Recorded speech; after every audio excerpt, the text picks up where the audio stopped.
हिंदी वर्णमाला जो कि 52 होते हैं। हिंदी में ध्वनि वर्ण के प्रकार दो होते हैं, पहला स्वर होता है और यह 11 होते हैं, और दूसरा व्यंजन होता है यह, और इसके भी कई प्रकार हैं। तो जो स्वर है यह 11 होते हैं, और कौन कौन से होते हैं?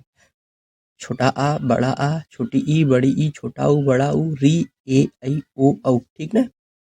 और अगर हम इसे मात्रा के आधार पर देखें तो यह दो प्रकार के होते हैं। ह्रस्व जिसे लघु कहते हैं और इसे मूल स्वर भी कहते हैं। यह 4 प्रकार का होता है। इसमें अ, ई, उ, री आते हैं, ठीक। मात्रा उच्चारण के काल के आधार पर इसे एक मात्रिक कहते हैं। दूसरा दीर्घ होता है, इसे गुरु भी कहते हैं। यह संधि स्वर होते हैं। यह 7 प्रकार के होते हैं, ठीक। बड़ा आ, बड़ी ई, बड़ा उ, ए, ऐ, ओ, औ। मात्रा उच्चारण काल के आधार पर इसे द्विमात्रिक कहते हैं। और एक तीसरा आ जाता है प्लुस स्वर पर, लेकिन यह संस्कृत में होता है। प्लुस स्वर संस्कृत भाषा में होते हैं, यह हिंदी में नहीं होते। और अगर मात्रा के आधार पर देखिए तो यह 10 प्रकार के होते हैं। छोटा आ का कोई मात्रा नहीं होता, बड़ा आ का होता है, और ये छोटी ई, बड़ी ई का मात्रा है, और इसी तरीके से पूरा ओ, औ तक है, जो कि पूरे 11 होते हैं। अब देख लेते हैं व्यंजन को।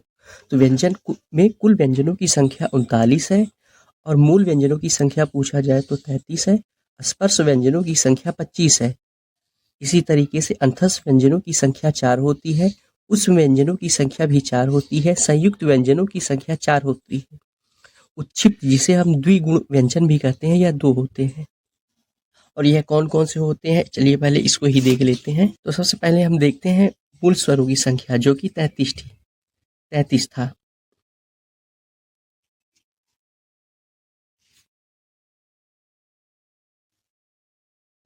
तो चलिए हम देखते हैं मूल व्यंजनों की संख्या, जो कि 33 था। और इसमें हम निम्नलिखित वर्ग में बांटते हैं, जिसमें क वर्ग, च वर्ग, ट वर्ग, त वर्ग और प वर्ग आते हैं।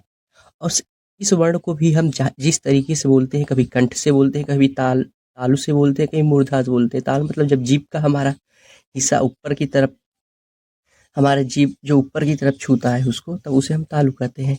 इससे जब जीभ हमारा दांत को छूता है तो उसे दंत कहते हैं। ओष्ठ जब हमारा बंद होता है तो उसे हम ओष्ठ कहते हैं। तो चलिए देखते हैं। तो हमारा वर्ग में पहला है क वर्ग, इसमें कितने आते हैं? 5। और दूसरा है च वर्ग, इसमें भी 5। इसी तरीके से सब है 5-5 आते हैं, और कुल व्यंजन कितने हो जाते हैं? 25, ठीक।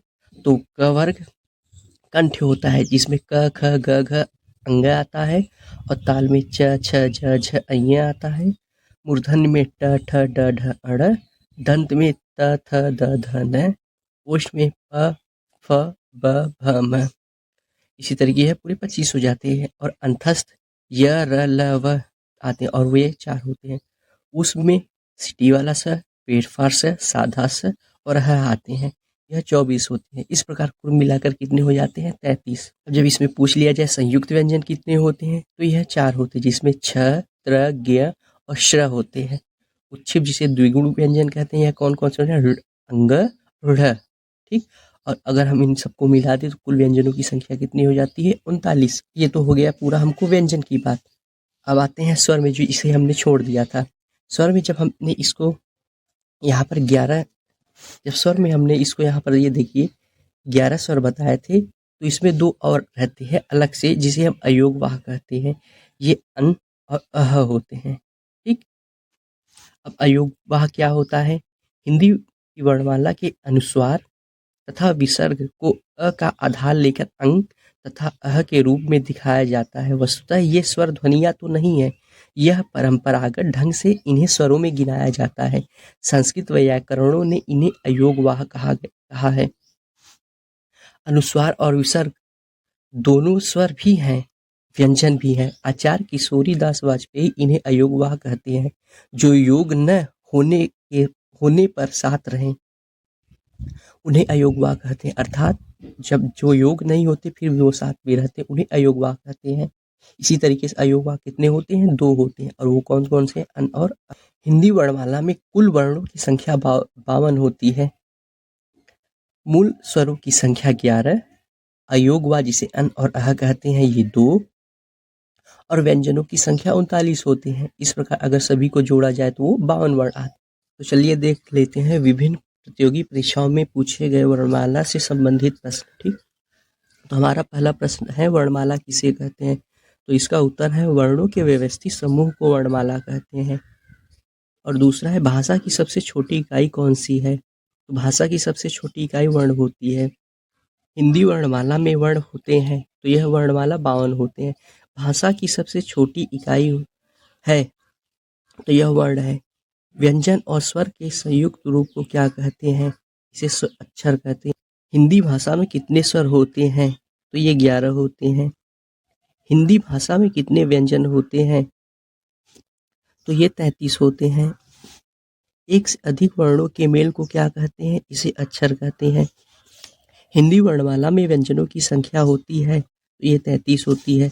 जिनका उच्चारण स्वतंत्रता से होता है और जो व्यंजन के उच्चारण में सहायक होते हैं, उन्हें जो है स्वर कहते हैं। उन्हें स्वर कहते हैं। हिंदी में ध्वनियाँ कितने प्रकार की होती हैं? तो ये 2 प्रकार की ध्वनियाँ होती हैं। हिंदी वर्णमाला में स्पर्श व्यंजनों की संख्या कितनी होती है? तो ये 25 होती है। भाषा की सार्थक लघुत्तम इकाई किसे माना जाता है? शब्द को माना जाता है। लिपि चिन्हों के क्रमबद्ध समूह को क्या कहते हैं? इसे वर्णमाला कहते हैं।